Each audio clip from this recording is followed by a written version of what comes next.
हम ढाबे पर मिले ममता में और विशाल और नसीब। फिर उसने रूम में मिलने का प्लान बनाया। कांतली ढाबर पर मेरा रिलेशन बनवाया गया उसके साथ। मेरी पड़ोस में ममता नाम की लेडीज रहती है जो मेरी भाभी है। उसकी सेटिंग वगैरह थी। पड़ता नाम है एक, वहां पे विशाल नाम का लड़का रहता था जिसको बजरंगी कहते हैं। और बजरंगी के साथ ममता की बातचीत होती थी। वही इसका चाचे का लड़का है नसीब, उसके साथ मेरी बातचीत करवाई गई। मेरा रिलेशन बनवाया गया उसके साथ। मेरी बातचीत होने के बाद उसने मिलने के लिए कहा। हम मिलने के लिए गए कांतली ढाबर पर। हम ढाबे पर मिले ममता में और विशाल और नसीब। फिर उसने रूम में मिलने का प्लान बनाया। फिर हम रूम में मिलने गए। ममता बाहर रह गई, हम रूम में गए। उसने आधार कार्ड चलाया किसी और का आधार कार्ड चलाया। फिर मेरा आधार कार्ड चला। 5 बार मेरे साथ गलत काम किया गया। उसने मुझे शादी का झूठा दिलासा दिया। हम शादी करवाएंगे, मेरे डॉक्यूमेंट ले गए। मेरे डॉक्यूमेंट ले कर उसने कहा कि शादी करवाएंगे और कराएंगे। क्या नाम है महिला का? आज्ञा ममता। तो आपको भेजने में उसका रोल है कि और का रोल है? मेरे भेजने का पता सब कुछ था जी ममता को, क्योंकि ममता ने बात करवाई थी मेरे प्रिंस के साथ। और जो नसीब का मैटर है वो भी ममता को पता था जी।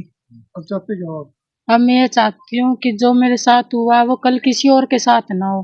अब मुझे झूठे दिलासे दिया गया, मैं यूज करी गई हूँ। कल किसी और बहन या किसी की लालो भी, किसी की भाई की बहन होगी, किसी माँ की बेटी होगी, कल ना उसका भी गलत ना हो भैया। पुलिस पे भी आरोप लगाए हैं उसने, उसको कैसे देखते हैं, झूठे हैं सच्चे हैं? पुल- ममता ने जो मारपीट का तो मुझे पता नहीं। ठीक है। हम जानकारी ये लेना चाहेंगे जी, हमारी 26 तारीख को जो ममता मैडम है, हमारी लड़के को इसने 4 लड़कियों के साथ बात करा रखी है आगे से आगे। और जो ये भीमराव डॉक्टर की ये टीम जो चल रही है जी, इन्होंने मुद्दा उठाया, गलत उठाया। हमारे से आके पूछो भी ये क्या कारण है, क्या बात है। पुलिस को तो इन्होंने ये बना दिया, हमारे को तो नहीं पूछा, एक तरफ ही बात कर दी। और जो वहाँ पुलिस के कर्मचारी हैं जी अपने थाने में, कोई इसको अंदर नहीं लेके गए, कोई ममता को मारा नहीं है, कोई धमकाया नहीं है। 2 गांव उनकी पंचायत वहाँ मौजूद है। इसको किसी ने कुछ नहीं कहा। इसको चोट का निशान है, उसको कैसे देखते हैं? चोट का निशान इन्हें घर आके मारी है। किसने? इन्होंने, इसके घर वाले ने। और आर्मी वाले को इनको मीटिंग करके सबको बका के और समाज में बात डाल दी। पुलिस कर्मचारियों पे वो करवा दी। पुलिस कर्मचारियों का इसमें कोई दोष नहीं है, सभी वहाँ मौके पे बैठे हैं। इसने तो ये धंधा खोल लिया जी अपना, लड़कियों को कारना बेचना धंधा खोल रखा है इसने। पहले बेटी के साथ जी पहले ने एक लड़के के साथ बात कराई पढ़ते वाले। अच्छा, उसके बाद फिर दूसरे से कराई, उसके बाद फिर तीसरे से कराई, चौथे लड़के के साथ इसने इसको भेज दिया। चौथे लड़के के साथ इसने भेज दिया। और अब इन्हें पुलिस ने इसको पूछा जी, ये वहां तक भी बता दिया इसने भी, मैंने उससे 15,000 मांगे, उससे बात करी। ये भी थाने के अंदर ये मान रही है।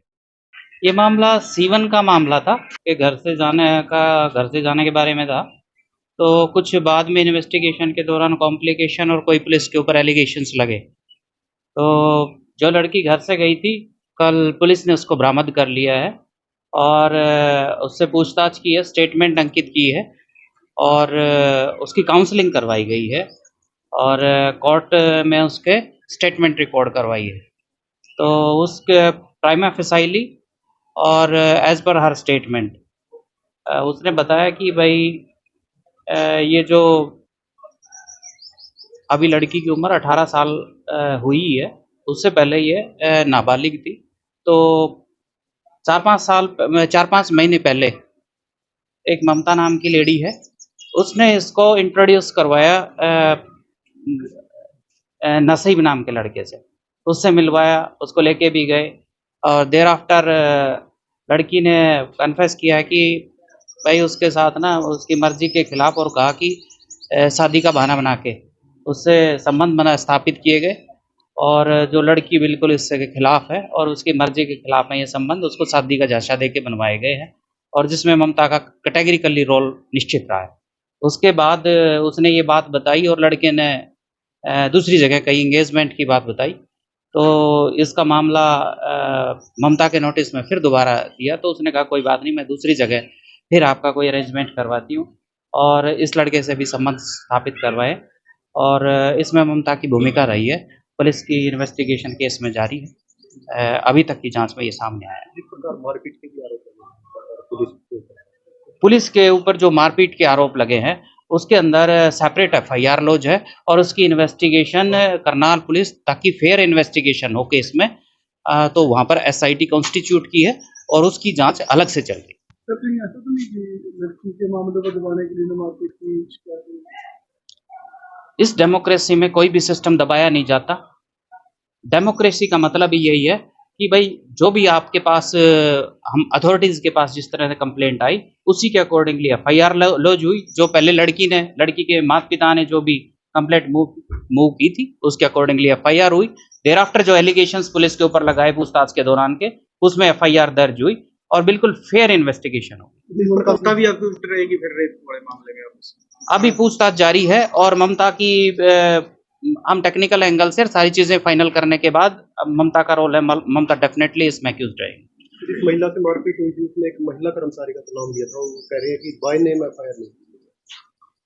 जो रिटर्न कंप्लेंट है वो उन्हीं की दी हुई है, हमने तो अपनी तरफ से किया नहीं है। जैसे हमें कोई कंप्लेंट मूव करती है, कोई स्टेटमेंट लिखाते हैं तो उसको पढ़ के सुनाया जाता है, उसी के बाद वो सिग्नेचर करते हैं। इसमें पुलिस को ऊपर इस तरह के आरोप लगाना व्यर्थ है।